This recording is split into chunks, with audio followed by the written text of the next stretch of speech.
Halo semua, nama aku Daniel dan di video kali ini kita akan kembali berinvestasi lagi di Bibit. Aku akan kembali menambah portofolioku di sini dan juga nanti aku akan seperti biasa menjawab pertanyaan dari teman-teman semua yang masuk ke channel ini seputar Bibit ya. Untuk saat ini aku memiliki nilai portofolio yang udah semakin bertambah yaitu di angka Rp565.694.216. Seperti biasa di sini keuntungan yang aku dapat udah sekitar 3% ya teman. Tepatnya floating profitnya itu 17.393.758.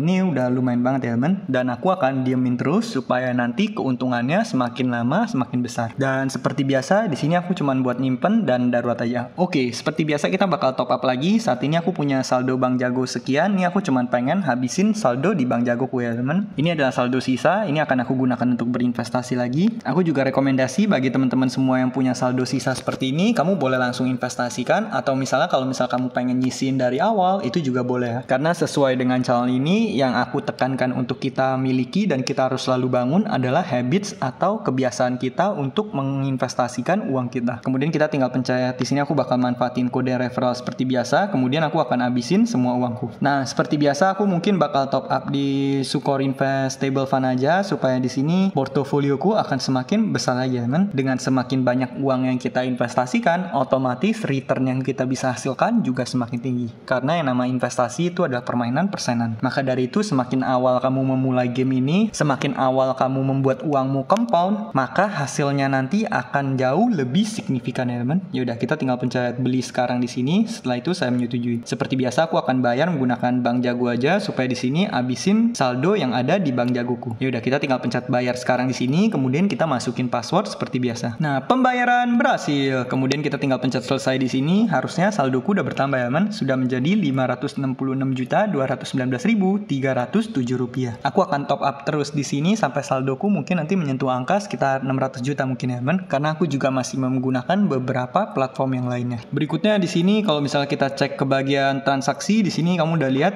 aku udah memiliki saldo yang sedang Oke, berikutnya kita akan menjawab beberapa pertanyaan dari teman-teman semua. Seperti biasa banyak banget yang nanya soal Bibit ya teman. Karena seperti yang kamu ketahui mungkin market share dari APRD online saat ini paling besar dikuasai oleh Bibit. Jadi paling banyak orang yang berinvestasi di Bibit. Dan banyak juga orang yang baru mulai investasi sehingga masih awam seputar investasi di Bibit. Oke, yang pertama dari berikutnya 36, makasih nih, aku juga invest RDPT lumayan banyak nih sekarang. Ingat dulu masukin saham banyak gak cuan, harga stuck. Nah, ini benar banget kalau misal kamu pengen investasi yang sifatnya lebih pasti walaupun returnnya mungkin lebih kecil, ya kamu bisa seperti aku menggunakan RDPT ya men, atau reksadana obligasi, reksadana pendapat tetap. Karena di sini sifatnya ada selalu naik. Kita buka aja salah satu contohnya di sini. Aku punya Syariah Sukuk Fund. Kalau kita buka ke portoku di sini, kamu bisa lihat grafiknya itu dia akan selalu mengalami pertumbuhan ya teman. Walaupun mungkin pertumbuhannya nggak secepat itu. Sedangkan kalau misal kamu masukin di saham, dia lebih ada volatilitas. Tapi kalau misalnya returnnya biasanya bisa lebih tinggi. Cuma kalau misalnya investasi saham itu kamu lebih perlu keahlian, kamu juga perlu melakukan analisa, sehingga mungkin kamu perlu mendedicate waktu ya teman. Kalau misalnya kamu pengen berinvestasi di saham. Kecuali kalau misal kamu hanya pengen beli blue chip, kemudian kamu hold lama, itu juga bisa memberikan return yang oke banget, bahkan bisa belasan persen per tahun juga kan. Contohnya kamu beli perusahaan bank buku 4, itu kamu beli aja, kamu hold dalam jangka panjang, itu juga bisa naik. Cuma kalau kamu pengen lebih pasti, kamu boleh mengikuti langkah ini, apalagi kalau misal kamu hanya menggunakan danamu untuk keperluan dana darurat, yang kamu nggak tahu kapan bakal kamu menarik dana ini, dan dana ini mungkin kamu tarik sewaktu-waktu. Nah, kemudian di sini pertanyaan dari Kak Papa Moses, ABF masih tinggi return tahunannya, kenapa aku lebih memilih Sukor? Di sini juga pertanyaan yang sama dari Kak Papa Moses, ABF index return lebih tinggi tahun ini, apakah ada rencana pindah porto? Nah, kalau misalnya kita buka ABF Indonesia Bond Index Fund, seperti yang kamu lihat di sini, return 1 tahunnya bisa mencapai angka 9%. Ini artinya ini lebih tinggi dari yang aku gunakan elemen SSF atau SSSF ataupun dana mas stabil. Tapi alasannya aku nggak menggunakan reksadana yang satu ini karena sifatnya itu yang lebih ada fluktuasi harganya. Kenapa dia lebih ada fluktuasi harga? Karena isinya elemen seperti yang kamu cek di sini, isinya itu kebanyakan adalah obligasi pemerintah, di mana obligasi pemerintah itu masih diperdagangkan di pasar sekunder. Sedangkan kalau misalnya kita bandingkan, contohnya seperti yang aku beli, katakan Sukor Invest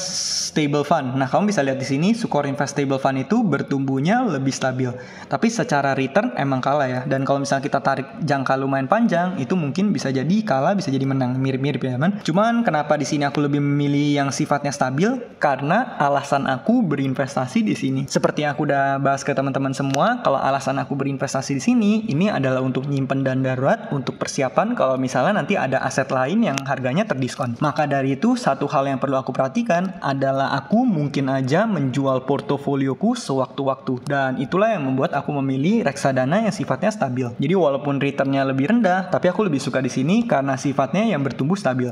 Nah, ini berbeda dengan kamu kalau misal kamu berinvestasi tujuannya bukan untuk dana darurat. Investasi ini adalah investasi yang emang kamu pengen investasi buat katakan 3 atau 5 tahun lagi untuk mencapai tujuan goal keuangan tertentu kamu, ya itu nggak apa-apa kalau misalnya kamu menggunakan ABF Indonesia Bond Index Fund. Bahkan kalau misal kamu cek videoku sebelumnya, aku pernah bahas ya teman, aku pernah juga mereview reksadana yang satu ini, dan ini merupakan reksadana yang oke juga. Kamu boleh cek di video-video yang ada di playlist Bibit Diamond atau di channel ini. Semoga membantu ya buat Kak Papa Moses, dan ini semoga bisa menjawab pertanyaan yang lain seputar ABF juga. Nah, untuk pertanyaan berikutnya ini nanti aku akan mungkin menjawab di video-video berikutnya teman. Kalau misalnya spill portofolio saham, selama ini aku nggak gitu spill portofolio sahamku karena aku nggak mau dibilang pom-pom ya teman. Nanti kalau misalnya aku sebut salah satu ticker saham, salah satu perusahaan, kemudian nanti pada ikutan beli atau apapun itu nanti takutnya malah menyebabkan pom-pom dan sebagainya. Jadi aku sebaiknya aku nggak nyebut apa aja portofolio saham yang aku miliki. Berikutnya ini juga masih ada beberapa pertanyaan yang masuk seputar cara narik saldo trading ke rekening itu bagaimana. Nah, ini dari Kak Muhammad Abdullah, Bang, cara menarik saldo ke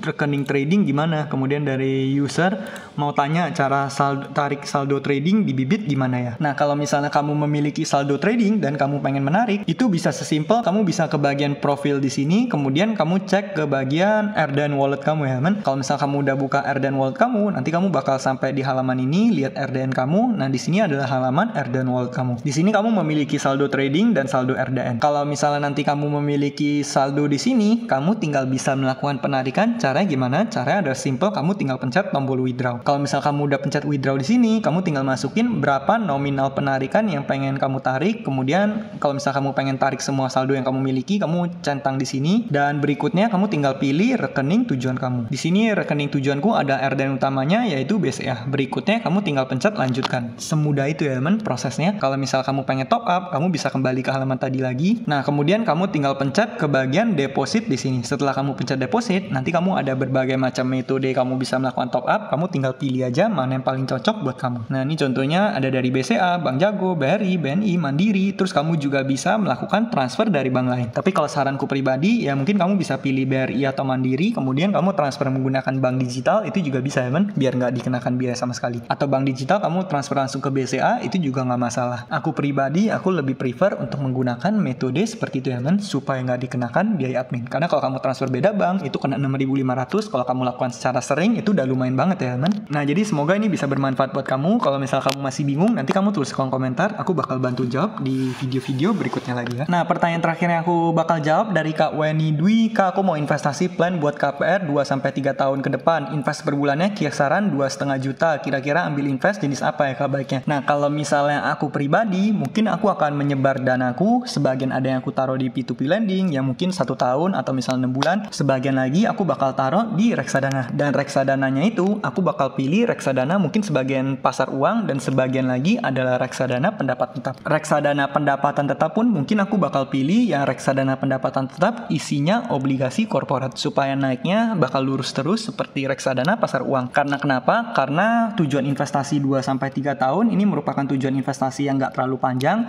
Jadi kalau misalnya kamu investasi di saham, takutnya pas kamu berinvestasi nanti saham di saat 2 atau 3 tahun ke depan saham lagi jeblok-jebloknya. Kalau misal kamu tarik, yang ada kamu mengalami kerugian saat kamu berinvestasi ya men. Jadi investasi bukan membantu kamu mencapai tujuan keuangan, malah kamu nantinya minus. Maka dari itu sebaiknya kita hindari. Sebaiknya kita investasi yang pasti-pasti aja, apalagi kalau kamu berinvestasi di sini 2-3 tahun. Kamu juga boleh menggunakan beberapa alternatif lainnya seperti contohnya deposito, ada juga yang bisa memberikan kan sampai 6,75%, 6,5%. Ada yang mungkin kalau kamu ambil 1 tahun bisa mencapai 8%. Jadi kalau misalnya untuk investasi jangka pendek seperti ini, mungkin saranku adalah menggunakan investasi yang sifatnya lebih pasti dan sifatnya selalu naik. Kalau investasi yang volatilitasnya tinggi, kamu tarik 2 atau 3 tahun lagi, takutnya itu akan sangat beresiko. Nah, semoga ini bisa menjawab buat Kak Weni Dwi. Kalau misalnya kamu pengen cek apa aja P2P lending yang aku gunakan dan juga beberapa platform reksadana yang aku gunakan, kamu boleh cek video-video lain yang ada di channel ini. Nah, mungkin sekian aja videoku pada kali ini. Nanti di video-video berikutnya aku akan menjawab beberapa pertanyaan lainnya lagi yang masuk, aku bakal bikinin satu video khusus untuk pertanyaan-pertanyaan tersebut. Mungkin sekian aja videoku pada kali ini. Semoga video ini bermanfaat, dan akhir kata jangan lupa untuk selalu